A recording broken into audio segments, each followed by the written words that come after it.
I'm here. Welcome back to the Steve Malzberg Show, and I am very honored to say joining us once again is Michael Reagan, the president of the Reagan Legacy Foundation, of course, the son of the former great president Ronald Reagan. Hello, Michael. How are you, sir?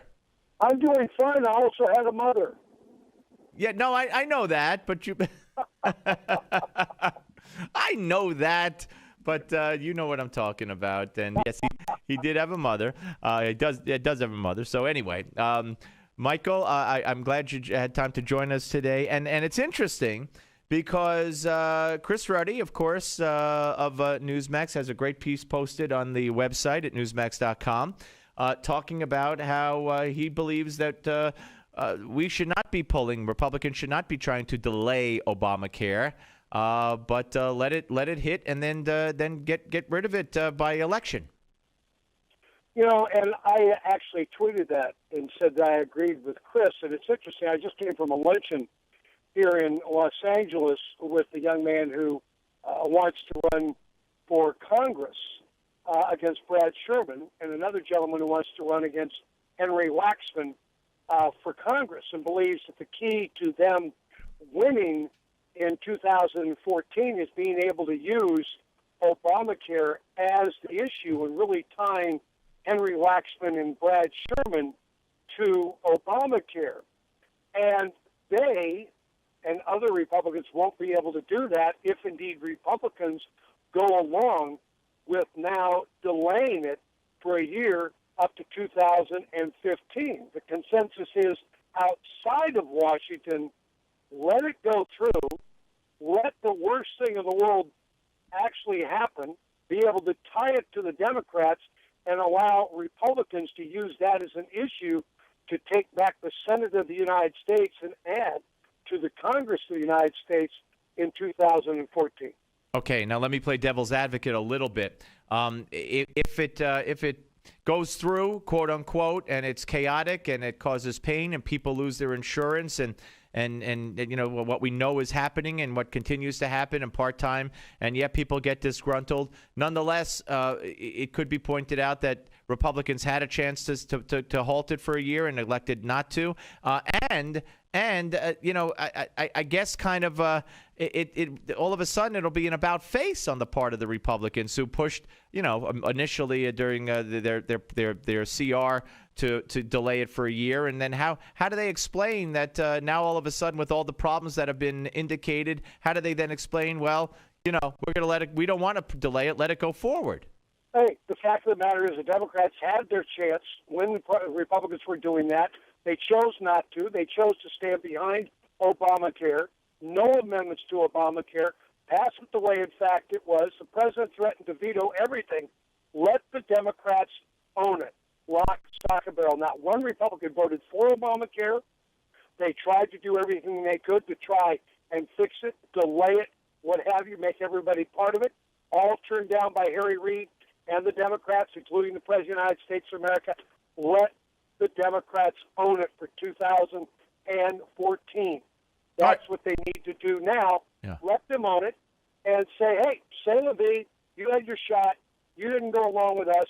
You own it. Let the country make that decision in November of 2014 if they want to go down that road anymore. If the Republicans want to get rid of Obamacare, then I would suggest quit killing each other off with cruise missiles and instead find ways to come together instead of going apart and beat the Democrats in 2014 and 2016. Take back the Senate of the United States, and the rest will happen. We're talking to Michael Reagan here on the Steve Malzberg Show. It's interesting strategy if the Republicans decide to go through with that. But isn't it a fact that Barack Obama will simply take to the podium and say, I'm delaying the implementation, you know, for 6 months or 9 months or a year? I mean, is it going to come down to a law that has to? I mean, constitutionally, probably you'd have to pass a law. But if the past is prologue, then Barack Obama will just do it by dictate, and the Republicans won't be able to stop it. The second he does that, he is admitting defeat. He's admitting that the Republicans are right the whole time.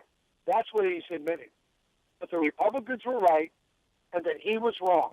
But then he has a balancing act. Yeah, but then, Michael, then he has a balancing act. Do I admit I'm wrong and proceed and try to put a spin on it and stop it, the train wreck, if you will, and try to do well in the elections, midterm elections, or do I let my pride overtake me again and let it go through? So I don't put it past him saying, this is a great thing, blah, blah, blah. We'll keep this aspect of it, that aspect of it. The donut hole will be closed. You could keep your kid on for pre-existing conditions, until 25, no pre-existing conditions, but everything else will be delayed for a year. And what's to stop him? Who's going to sue him?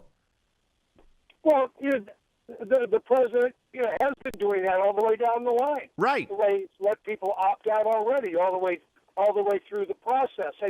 It does. It shows the president again for what he is. But let me tell you, the Republicans aren't going to win anything if they don't stop their own infighting and sitting there and tearing each other apart and blaming each other. They need to focus on the true enemy of all the freedoms that we have. That's Barack Obama and, in fact, the Democrats. That's what they need to be doing.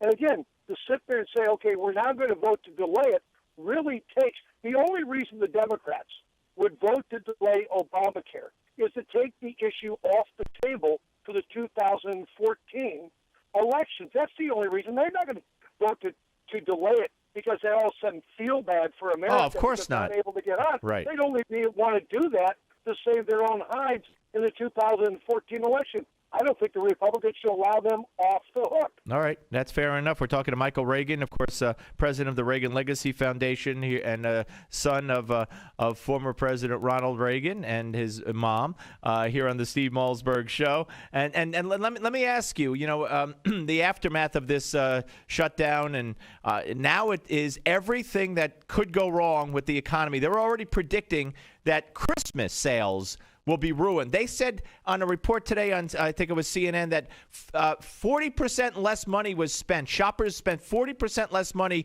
during the government shutdown than they did before. And I can't imagine why anyone who's not laid off or on furlough would spend less money during a government shutdown. The strategy is that everything, less of a GDP, less job creation, more unemployment, whatever the problem, it'll be blamed on the Republicans and the shutdown. And that's the strategy they're going forward with. Well, yeah, of course they're going through with it. And listen, the Republicans were wrong to go all the way forward with that. They should have maybe listened to people who had more savvy minds about politics. They came out of that absolutely winning nothing, but just fighting, in fact, each other. I think it's absolutely asinine for Ted Cruz to be raising money to try and unseat the Mitch McConnells, John Boehner, Sessions, and other Republicans back in Washington, D.C., as I say in my op-ed piece this week. We need to be unseating Democrats, not trying to find ways to unseat,